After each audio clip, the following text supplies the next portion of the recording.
Ladies and gentlemen, welcome back to the channel. Welcome back to Chelsea News.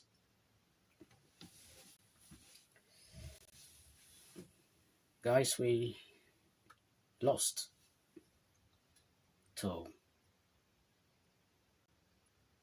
Brighton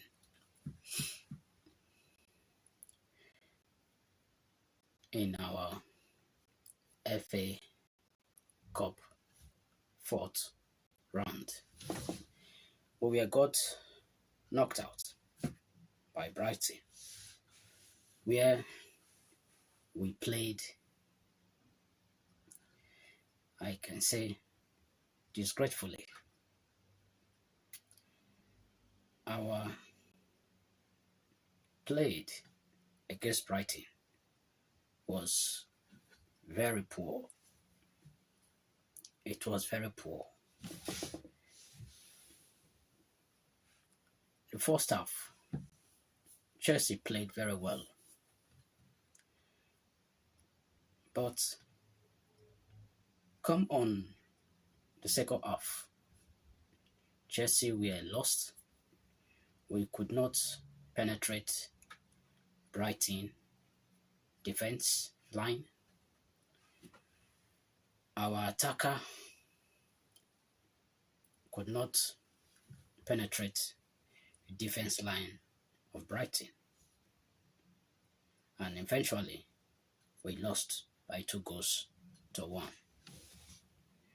Our goal was gifted. It was gifted by an home goal by the Brighton goalkeeper, which Kopama crossed the ball from the left-hand side and eventually got deflected into the Brighton goal.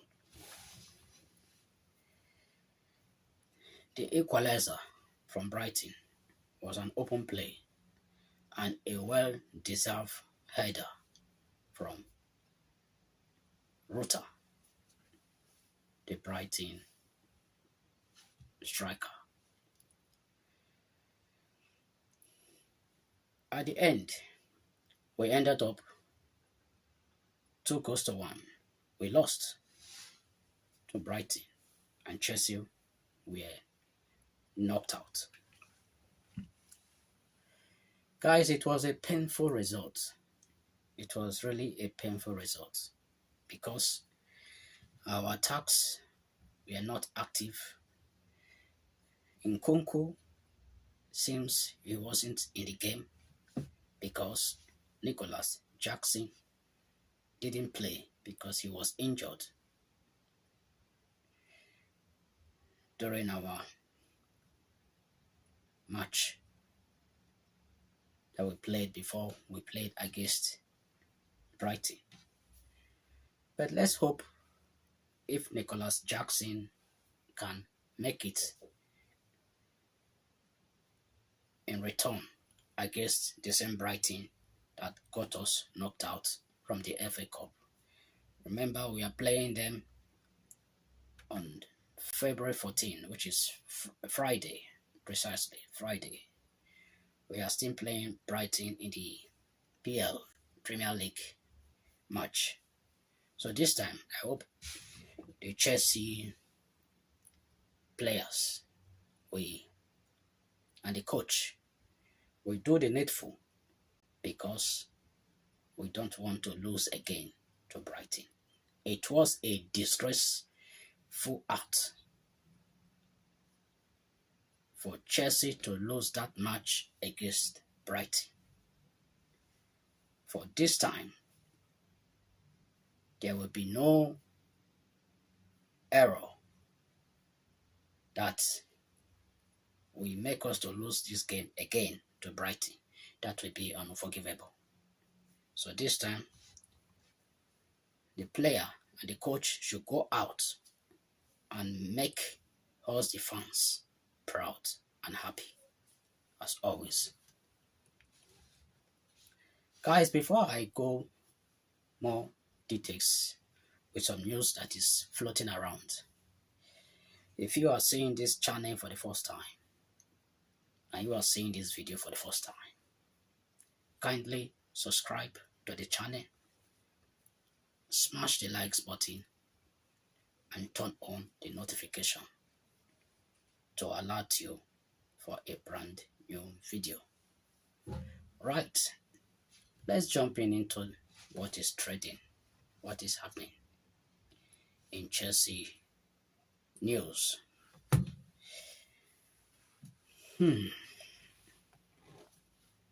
Very interesting.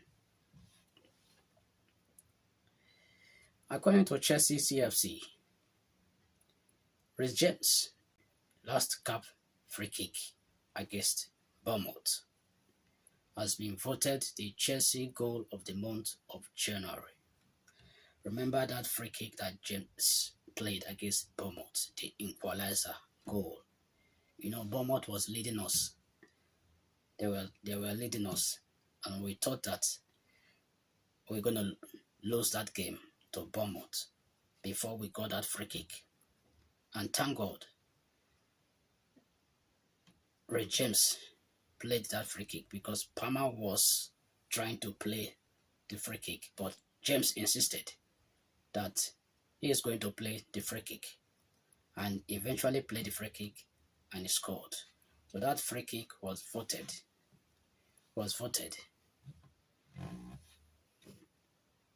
the goal of the month for January. So that's good for James. That's good for James. So let's hope James can put more show against Brighton this Friday, because James didn't play it. He didn't play against Brighton in the FA Cup because he got a knock. So the gaffer didn't want to risk James against Brighton in the FA Cup. But the gaffer said James is okay. So he is ready to go. So let's see what James will bring to the table.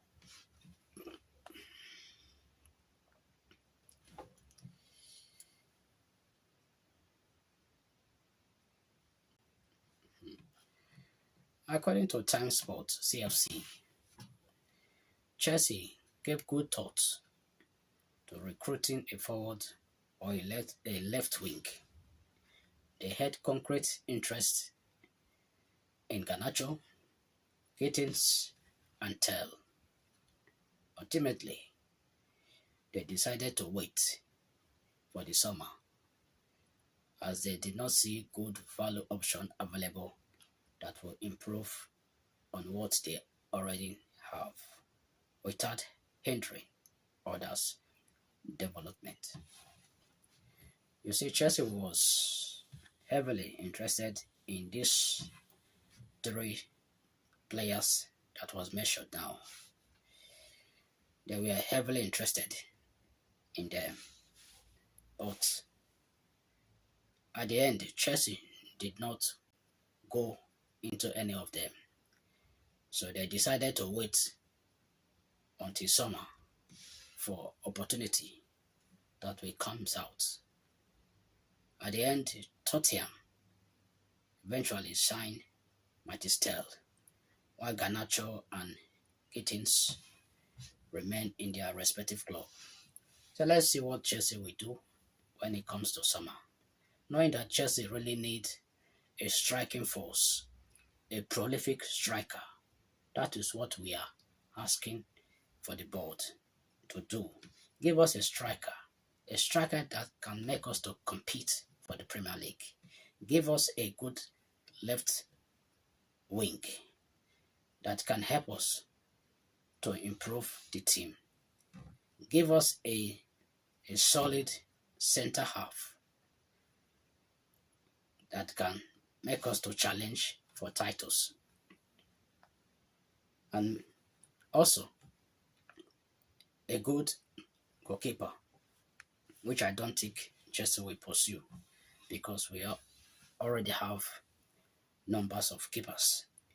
that Chelsea have recruited. So let's hope what Chelsea will do when it comes to the summer transfer window. According to Fabrizio Romano, Dario Esugo remain on Chelsea list for next season, and they will closely monitor him for the future. Remember, I also shared this news on my past video. Chelsea, Chelsea are still interested in Dario Esogo. He is a midfielder. Remember, we don't have enough cover in our midfield presently because Andre Santos and Leslie Ogochukwu remain in their respective club. So the midfield option are still there. So let's see in the summer, because Chelsea is still monitoring this young guy. Is a 90 years old.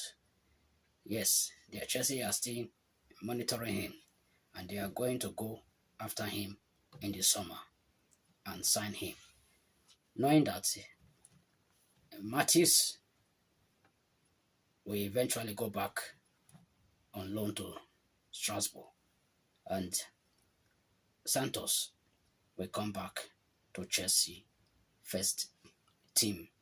So let's see how this scenario will play, how Chelsea can sign another defensive midfielder, knowing that this Dario Sogo is like a Caicedo 2.0. It's like a Caicedo 2.0. So let's watch and see if Chelsea will finally sign him in the summer transfer window. But I believe that Chelsea will complete this deal because they see this guy as a Caicedo 2.0. What Caicedo does, they believe that this guy will do also. So let's see what will happen in the transfer window, knowing that our first priority is a striker, a prolific striker for that matter, not a striker of 18 years old. Give us a prolific striker that can help us to challenge for the Premier League, challenge for the FA Cup, challenge for the Champions League, because we do really need to go back to a Champions League football. That is the aim of Chelsea at this Premier League season. Guys, from Mikel Kingan, this is very interesting. Let's dive into it, what he says. It's a Willie Issa set for a shock new role with Chelsea after his abrupt retirement from Rugby League last month. He is to swap spots to become player support and development officer at Stamford Bridge, and we have a broad range of responsibility. Guys, this is very interesting. This Willie Issa is a rugby player, and you want to swap sport for another sport. Do you think this scenario which this Chelsea board is doing to bring Willie Issa, who is a rugby league star player, to come and be a like form of consultant in football feed, will this work out as a football perspective, knowing that his background is rugby? What he knows is rugby. Now they are bringing him to come and become a player support and development officer at Stamford Bridge. This is very interesting. Very, very interesting. Guys, let me know in the comment section what you think about this issue. has just surfaced? Let me know in the comment section. Thank you, ladies and gentlemen. That is it for now. Don't forget, kindly subscribe to the channel, smash the likes button, and turn on the notification. Thank you for listening. Thank you for your patience, and peace be with you.